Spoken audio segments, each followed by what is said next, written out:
नमस्कार friends, keep learning with export import make in India campaign. और पिछले session में हमने देखा कि इंपोर्ट एक्सपोर्ट सर्टिफिकेट क्या होता है, इसके की फीचर्स क्या होते हैं।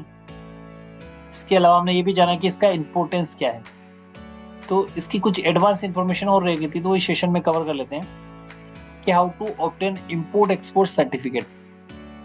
इंपोर्ट एक्सपोर्ट सर्टिफिकेट लेने के लिए कैसे हमें ऑनलाइन अप्लाई करना है और क्या क्या डॉक्यूमेंट्स हमें चाहिए। तो डीजीएफटी की वेबसाइट पे जाके you can apply for the IIC. Okay, so most country में ऑनलाइन एप्लीकेशन सिस्टम के थ्रू उनकी जो ट्रेड कॉमर्स मिनिस्ट्री है वो इशू करती है सर्टिफिकेट को। अगर इंडिया की बात करें तो इंडिया में डीजीएफटी की वेबसाइट से you can obtain this certificate. So common document require for that obtaining this certificate, तो वो क्या है? प्रूफ ऑफ आइडेंटिटी, पासपोर्ट हो सकता है, पैन कार्ड हो सकता है, ठीक है, इंडियन पीपल के लिए। ओके, और प्रूफ ऑफ एड्रेस में यूटिलिटी बिल और लीज एग्रीमेंट डॉक्यूमेंट से भी काम चल जाएगा। इसके अलावा बात करें, बिजनेस रजिस्ट्रेशन सर्टिफिकेट चाहिएगा और बैंक अकाउंट डिटेल चाहिए। तो चार ये डॉक्यूमेंट अगर आपके पास है तो यू कैन टेक और ऑब्टेन दिस सर्टिफिकेट। फीस की बात करें तो आपको प्रिस्क्राइब फीस होती है वो at the time of getting this licence application time you have to pay this fees. Okay, इसके अलावा वेरिफिकेशन इश्यूएंस होता तो after document verification the certificate is issued.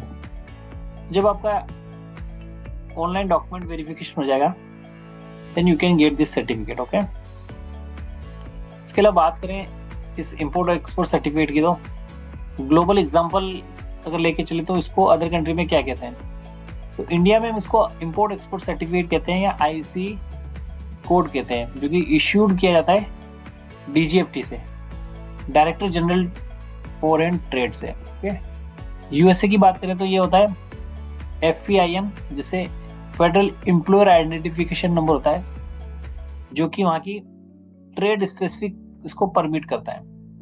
UK में बात करें तो economic operator registration and identification इसे कहते हैं। और ऑस्ट्रेलिया की बात करें तो इसको ऑस्ट्रेलियन बिजनेस नंबर कहते हैं, ABN, and necessary for the custom declaration. Custom declaration ये जरूरी है। तो हमने जाना कि इसका प्रोसीजर क्या है और इसको अदर कंट्री में इसका क्या इंपॉर्टेंस है और इसका क्या नाम से जानते हैं।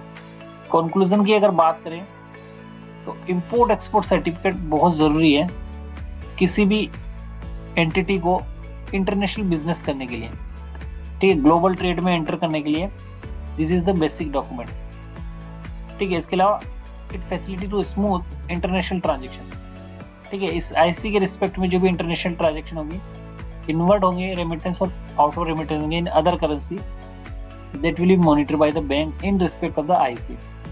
इसके अलावा ensure compliance with legal norms and help business access new market efficiently, ठीक है। तो यहाँ पे क्या है कि इससे लीगल नॉर्म्स गवर्नमेंट के हैं वो हमें फॉलो करने थे। उसके बाद ये हेल्प करता है हमें नए मार्केट को एक्सेस करने का इजीली। ओके, सो इस सेशन में हमने समझने की कोशिश की कि what is the obtaining process of the IC and what is the global example names of IC in other country. So thank you for watching this session, have a nice day.